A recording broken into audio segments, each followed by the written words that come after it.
It was so much fun to watch basketball last night. I know this is typically a very heavy football show, but the first ever day with multiple Game 7s won by road teams. And I have to tell you, we will talk about the Pacers in a minute, but we should start with the T-Wolves. Because who's more fun to watch right now than Anthony Edwards and Karl Anthony Towns. And I just thought watching this game, TJ, and I turned to you because Chris is still half asleep at the other desk. But I was sort of watching on the airplane. Were you yesterday. watching? Because I had to tell the kids to get out. I said, guys, get out, go play wiffle ball. Mom's gonna watch some hoops. And it was just, I'm going to read some stuff for you because I took crazy notes the whole time because it's, and I actually was, as I'm sitting there trying to think of what's the most important stat of this game? What is it that sticks out the most? And I think that my overall thought was, you talk about total team effort, which is such a cliche, right? Mm-hmm. But it really was. Karl Anthony Towns shows why he is their MVP over and over and over again. And Anthony Edwards watching this 22-year-old, just the poise. It wasn't even him making the buckets. It was him doing everything else there was to do to make this a total team effort. And I thought watching them last night was just spectacular. Yeah, especially, being down so big at halftime, you're kind of thinking, all right, man, is this game over? But this guy on your screen right now, number 5 in the T-Wolves jersey, this kid is special. He truly, truly is special. Now, look, if you just looked at the stat line, he was 6 of 24 for 16 points. But it's truly a case where the stats don't tell the full story about the energy, just like, I've said this word before, and I think I'm okay to say it, the testicular fortitude that this guy brings to this team. This guy believes he can do anything. He believes he can do anything on a basketball court, on a football field, on a baseball diamond, on a hockey rink. So when you have a kid like this who's leading you and inspiring you, all these other guys are going to step their game up, and they did. Jaden McDaniels with quite possibly the quietest but biggest 23 points I've ever seen in a basketball game.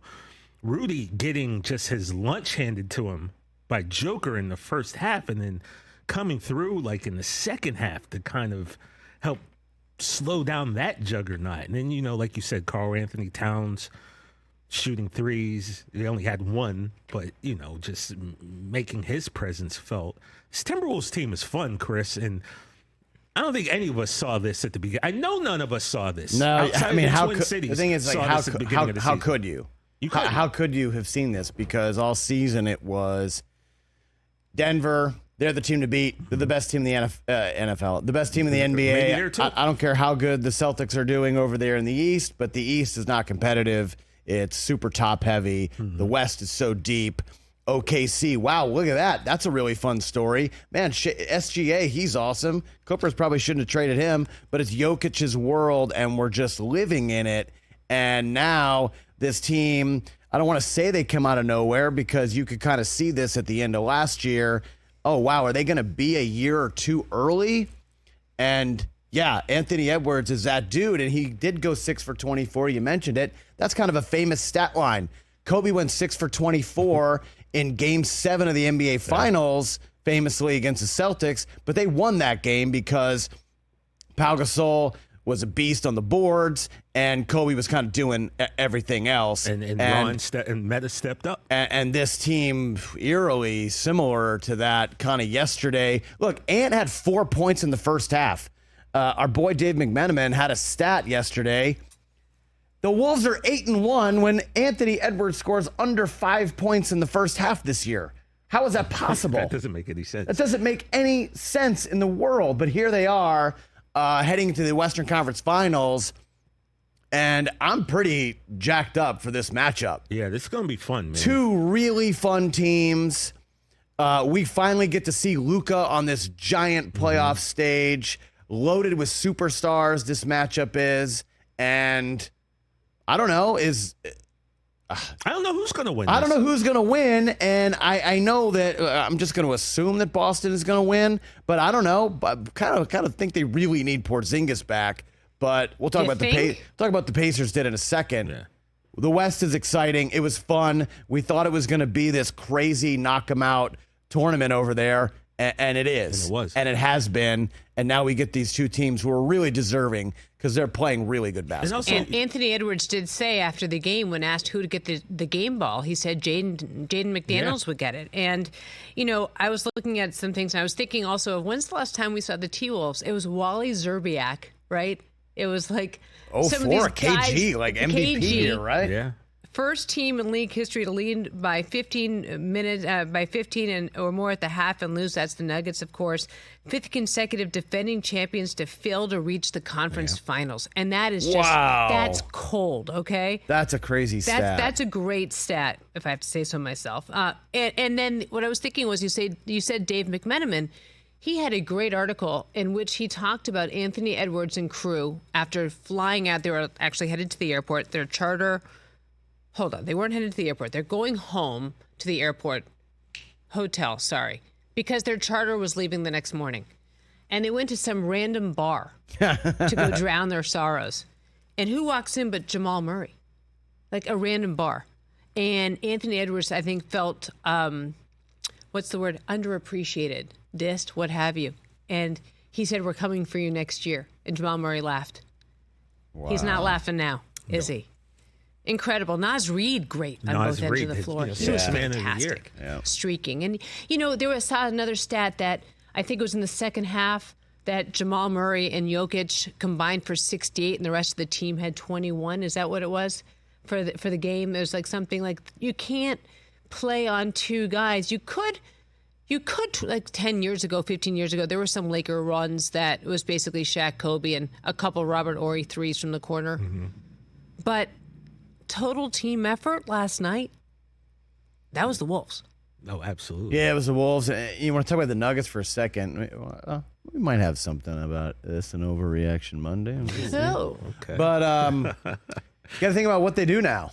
They're not this world beater. They're not just running right to the finals like we kind of thought they were going to do all year. And after the championship last year, do they need to go out and add to this? Is Michael Porter Jr. enough as the third guy? What does their bench look like? They really missed having Bruce Brown, it looked like, during this playoff run, how important he was last year. What do they do now? Who wants to go play with Jokic that's a free agent? Who do they go out and get? It's going to be really interesting, their offseason coming up. I'm really curious what's going to happen with them. Yeah, Jokic finishing with 34 points, 19 boards, shot 13 for 28 from the field, 2 for 10 on three-pointers. Yeah. Murray scoring 35 on 13 for 27, shooting with 3 assists and 4 turnovers. I'll tell you who was not happy after the game. It was Michael Malone. Let's hear from him. Did you feel like there was anything that you guys got away from offensively in that stretch after you reached that point? I'll have to go back and watch the film. How hard is it just to absorb a loss like this after going ahead by 20? Next question, man. The season's over. That's what's hard. Being up 20. The season's over. You don't understand that. The season's over. It's hard. Stupid ass questions. Oh boy, it's really fun sitting in there in that conference room when you're asking those questions and you're sitting there thinking, God, I hope he doesn't kick me. It wasn't. It was all sweet last year when you win and you're all happy, but like, look, that was a legitimate question, if you ask me. You got to face the music, right? That's part of the deal, and as disappointing and heartbreaking and kind of shell-shocking, to be honest, because there wasn't one big, huge moment that happened. I hit the 3 to make it, was it 67, 66 at one point? But they're up 20, and then it's like, oh, okay. They cut it to 13. That's interesting. They cut it to 13. So quick. And then, it's down to 9. Whoa, it's 5. And you're just kind of like, what happened? It was just kind of a slow, dull death for Denver yesterday. It wasn't a crazy thing. There wasn't like a highlight, posterizing jam. There wasn't a 4-point play. There wasn't anything like that. It was just, oh, wow. Oh, we got a game now. No, it wasn't like Reggie Miller, Yeah, it wasn't 8 points boom, in 8 boom, seconds. Boom, more or on that yeah. later, but it was like a dull death. It was a Game of Thrones Red Wedding style death. It was just kind of this is happening. Yeah. They're gonna blow it. Ant is taking it from you. Yeah. And I don't know if you're gonna get it back. I don't know that the Red Wedding was a dull death, though. That was pretty vicious and violent. Like, I mean, it was just like a slow burn, like a Arya Stark, like with the masks setting up Walder Frey. It just kind of happened, and you're like, oh, that happened. They're moving on. The champs are going home. Maybe Malone should talk to the people in Atlanta about how they felt watching the Patriots come back. right? They were up Kind of, 28-3, right? What I found interesting, there were 30 seconds left in the game. I think the T-Wolves were up 5.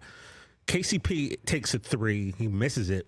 T-Wolves get the rebound. Now, it's still a 7-point game. Like, you foul them, they miss some shots, you come down, hit a 3, maybe. The game's still technically not over. And I see, Joker, like, takes his mouthpiece out and sticks it in his sock, and it seemed like the entire Nuggets team at that point just kind of gave up. And that was a little shocking to me. There's still 30 seconds left. I mean, congratulating them on the win with 30 seconds to go. That was very European style. And then they got into it a little bit. I guess Joker was mad that Ant was waving at the crowd. There was a attempt at a bounce pass dunk, and so they kind of got chirpy at the end. But Ant did do the across the chest. He did do the T-Wolves thing, right? He did. This is. I mean, it's Great. doing it on the road. You can't be butthurt about that. No. When you lose a home game 7, like when you're up that many, they you're get, doing they it on the get to road, celebrate. And you're they earn that. 22, and you are the. You think Ant cares? The future face of the NBA. Here's Anthony Edwards and Karl Anthony Towns, the comedic stylings of the two of them after the game. And usually in NBA history, it says you have to lose and lose big before you win. What is it about this team that says we lost last year? Yeah, but that's different. You have to lose at a bigger stage. Usually, teams usually. It's the playoffs. We lost last year. We lost the last 2 years. How much more we gotta lose? Yeah, how much you want us to lose? We're losing for 20 years. I mean, that's just the truth, dog. Look, Ant Edwards, man, is great. He's awesome. He's right. But whoever's asking that question, usually the big losses come in the conference finals or in the NBA finals. It doesn't come in the first or second round. Like Jordan had to get beat up by the Pistons to get over that hump and stuff. I think that's probably usually what he was going. the thing. And so, I know Ant and Kat are kind of like, come on, man, we've been losing forever. But not in a big grand scale with actual championship stakes. But look, if you're in the playoffs, there's championship stakes. So he had a point. They sure, lost. but the last 2 years, no one thought the Wolves were serious contenders. True. And But now they came on fast. They came on fast, and that's how it happens. And this guy is 22. I got to say, I'm really happy for Kat. I've been part of the slanderous, talking some smack about him. Because you had high expectations. Well, Number that's one so draft weird pick. for you super to be high, number talking one pick. smack, And Chris And then I don't. Brockman. It's so rare, but I don't love his game, and I don't love him as a player. But I'm really happy for him to move on and to have this big moment. He played great yesterday when his team needed him because their superstar. It's supposed to be Kat's team. It was supposed to be. He was supposed to be the guy to lead this team, but now it's Ant's team. It's clearly Ant's team. And Kat seems okay with that, by the way. He's too. accepted it, and that was great. And then when your star's having a bad day, the other guys have to pick him up who are on that level. And Kat was on that level yesterday. I'm super happy for him, and I can't wait to watch. Yeah, the great Western discussion Finals. on TNT last night with Vince Carter and Charles Barkley about the trust that happens with a team like that. And when your lead player, when your star player isn't making it rain, and just the idea of who's going to step up, who's going to play the supporting role. And it's really about, and we talk about this all the time. I mean, you talk about it in youth sports when kids, all they think they want to do is score buckets. So what are you doing? What are the assists that you're creating? Yep. Where are the boards that you're getting? The hustle plays. Where are you on the offensive rebounds, not just the The defensive stuff rebounds? that doesn't show up in the stat sheet. Yeah, I mean, Karl Anthony Towns last night, 23 points, 12 boards, 2 steals. I mean, that to me, like when you look for steals, right, you're creating momentum, you're creating the change in the game there. And the fact of the matter is he played great defense on Jokic. And when you say, oh, well, Jokic, the 3-time MVP, you know, he still scored, what did he score, like 34? 34, 35, yeah. I mean, still lot a of lot. But shots. by the way, that's a lot on him. 34, That is yeah. a lot. And Karl Anthony Towns was present. Naz Reid was present.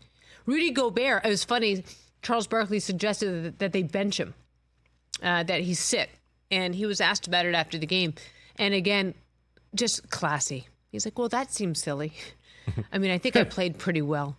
You know, that's the thing. Everyone wants to get on Rudy. He was the, 4-time Defensive Player of the Year. And thing is, though, Joker eats, and I've used this term already, but he eats everyone's lunch. So there's really no disrespect in just getting, taken to the woodshed by Joker. But Rudy, what I'm most impressed with, guys, 63% foul shooter on the season, hitting 7 for 9 last night. Some big foul shots. And that jumper he made with the shot clock was expiring. Like, even guys on his bench couldn't believe it. That was like, wow, what a so shot. They all stood up. They all did what they had to do to win this. They earned it, man. Catch the Rich Eisen Show every single day on the Roku channel, 12 to 3 Eastern, for free.